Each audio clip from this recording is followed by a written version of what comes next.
इस वक्त की सबसे बड़ी और चौंकाने वाली खबर सामने आ रही है। अमेरिका और ईरान के बीच तनाव एक बार फिर बेहद खतरनाक मोड़ पर पहुंच गया है। अमेरिकी सेना ने ईरान के कई सैन्य ठिकानों पर बड़े हवाई हमले किए, जिनमें IRGC यानी इस्लामिक रेवोल्यूशनरी गार्ड कॉर्प्स से जुड़े ठिकानों को भी निशाना बनाया गया है। इन हमलों के बाद सोशल मीडिया पर कई वीडियो तेजी से वायरल हो रहे हैं, जिनमें भारी विस्फोट, आग का गुबार और धुएं के बादल दिखाई दे रहे हैं। दावा किया जा रहा है कि ये बिल्डिंग IRGC का हेडक्वार्टर है। इन हमलों के जवाब में ईरान ने इजराइल और क्षेत्र में मौजूद अमेरिकी हितों को निशाना बनाते हुए बड़ी संख्या में मिसाइल और ड्रोन दागने का दावा किया है। वहीं इजराइल की एयर डिफेंस सिस्टम ने कई मिसाइलों को हवा में ही नष्ट करने की बात कही है, जबकि कुछ हमलों से नुकसान होने की भी खबर सामने आ रही है। दोनों पक्ष एक दूसरे को भारी नुकसान पहुंचाने का दावा कर रहे हैं, लेकिन इन दावों की स्वतंत्र पुष्टि अभी बाकी है। इस बढ़ते सैन्य टकराव ने पूरे मध्य पूर्व में तनाव को चरम पर पहुंचा दिया है।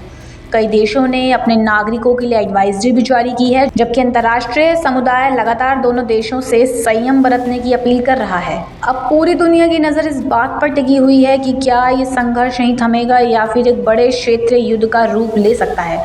आने वाले कुछ घंटे इस पूरे संकट की दिशा तय करने में बेहद अहम माने जा रहे हैं। इस वक्त की सबसे बड़ी और चौंकाने वाली खबर सामने आ रही है। अमेरिका और ईरान के बीच तनाव एक बार फिर बेहद खतरनाक मोड़ पर पहुंच गया है।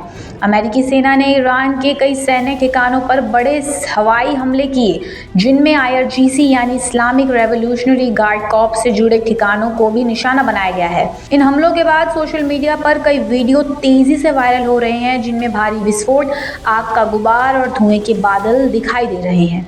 दावा किया जा रहा है कि ये बिल्डिंग IRGC का हेडक्वार्टर है। इन हमलों के जवाब में ईरान ने इजराइल और क्षेत्र में मौजूद अमेरिकी हितों को निशाना बनाते हुए बड़ी संख्या में मिसाइल और ड्रोन दागने का दावा किया है। वहीं इजराइल की एयर डिफेंस सिस्टम ने कई मिसाइलों को हवा में ही नष्ट करने की बात कही है, जबकि कुछ हमलों से नुकसान होने की भी खबर सामने आ रही है। दोनों पक्ष एक दूसरे को भारी नुकसान पहुंचाने का दावा कर रहे हैं, लेकिन इन दावों की स्वतंत्र पुष्टि अभी बाकी है। इस बढ़ते सैन्य टकराव ने पूरे मध्य पूर्व में तनाव को चरम पर पहुंचा दिया है। कई देशों ने अपने नागरिकों के लिए एडवाइजरी भी जारी की है, जबकि अंतर्राष्ट्रीय समुदाय लगातार दोनों देशों से संयम बरतने की अपील कर रहा है। अब पूरी दुनिया की नज़र इस बात पर टिकी हुई है कि क्या ये संघर्ष यहीं थमेगा या फिर एक बड़े क्षेत्रीय युद्ध का रूप ले सकता है। आने वाले कुछ घंटे इस पूरे संकट की दिशा तय करने में बेहद अहम माने जा रहे हैं।